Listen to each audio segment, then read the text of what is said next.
Movie footage in these videos is owned by the copyright holders.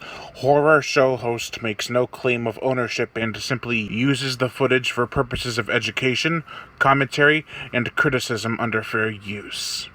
Hey guys, make sure to subscribe and hit that notification bell to be updated every time I make a new video. Thanks, let's begin.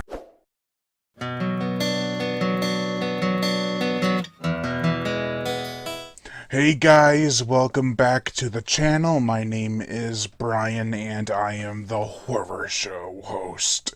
And today I'm going to be taking an in-depth review of, the Beastmaster from Vinegar Syndrome. This is the 4K Blu-ray, the Blu-ray and other features along with this movie, except for I don't have a 4K player, so I was not able to watch this in 4K, but I was able to watch it on Blu-ray. So this review will not include a review of the 4K Blu-ray, but I did dig into all the special features. So let's just dive right in and take a look at the Beastmaster. So what do we have here? We have the Blu-ray box with nicely done artwork. It is a bit repetitive around the case, but it's still nice regardless. I really do like it.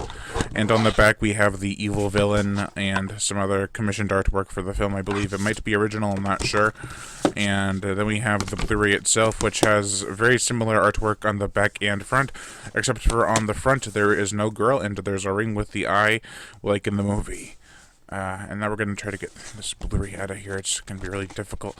Oh, there we go. So, we have this Blu-ray, 4K HD Blu-ray. And the first Blu-ray is 4K, and I couldn't watch it, as I said before. Then we have the Blu-ray, and the other Blu-ray with additional VFX, with, they're all Blu-rays. There's no DVDs or anything. Then we have this booklet, which is gorgeous. I can't wait to dig into it, but I haven't had the time to yet. And here we have the image that on the inside of the box that is from another commissioned piece, I believe. So there's that. So this is the Blu-ray. It has some very nice artwork. I actually prefer this over this one because Tanya Roberts isn't a black-haired woman in the movie, but they have her as having black hair on the back, or this poster art image. This is a more faithful poster art because it has Mark Singer and the black tiger and the hawk and the ferrets are at the bottom, but they look a lot different. They're white, entirely white. What is up with these? But let's stop talking about the artwork for right now and let's get into the special features. Disc 1, The Beastmaster Chronicles, which features Adam Menard, Robert Cargill, and Joe Lynch, who are sharing their fond memories of watching this movie and its history. They talk about how it was on HBO a lot, and how it had a very troubled production. Don Coscarelli discusses how he wanted to do something very big and adventurous after Phantasm. He remembered reading a little book called The Beastmaster. Producer Paul Pepperman says that the book had a good concept, but bad execution. Don Coscarelli also says that the film is not a Conan the Barbarian ripoff. It's a lower budgeted film costing around $5 million and had been released a mere 3 months after Conan the Barbarian.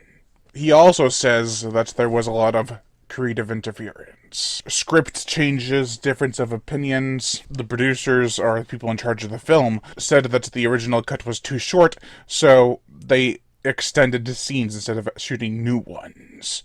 Because Don Coscarelli and Paul Pepperman were banned from the editing room. Mark Singer talks a lot about the animals. He got along with the tiger and ferrets, but not so much the bird. Later he talks about the sword and how it was a lot bigger than he expected. No, not in that way. Joshua Milrad discusses his distaste for the attire. He says that Mark Singer and John Amos came into his wardrobe room and talked him into it with a motivational speech, basically saying we're all in this together. Composer Lee Holdridge talks about how he had 2 weeks to compose the film. Comedians who had heard about Beastmaster being on HBO a lot basically said that HBO now meant, hey, Beastmaster's on. There were about 6 parts to Disc 1's The Beastmaster Chronicles, and I watched them all, and they were very informative. Moving on to Disc 2, the 54-minute The Saga of the Beastmaster is an archival documentary from 2005. Conrad E. Angon talks about how he was interested in Native American culture at the time, and how that helped pique his interest into working on the film. Don Coscarelli, Mark Senior, and Conrad E. Angon all discussed the wing creature sequence and how atmospheric it was. Also, Tanya Roberts would try to get under Mark Senior's skin from time to time by flirting playfully with Joshua Millard. No, not in that way. It was all in the name of fun. Don and Conrad go on to discuss how the sets were blown down by the heavy winds in the Los Angeles deserts, or wherever they shot this. Also, cinematographer John Alcott stood up for Don Coscarelli when he was being pinned to be fired from the picture. The second climax is discussed, and they spend more time talking about how horses go through fire with the men on the horses than they do with the arrival of the Horde, which is my favorite shot in the film.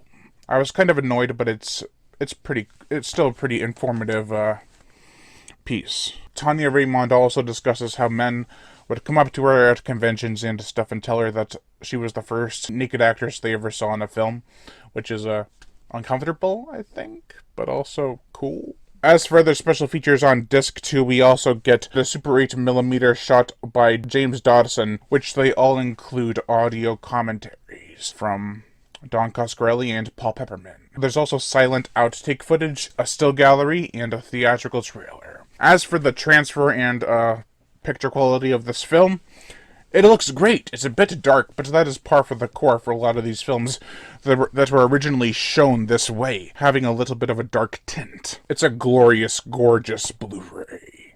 That's going to do it for this video, guys. Thank you all for watching, and I am Brian Gatto, the Horror Show host. Make sure to like, comment on, as well as share this video.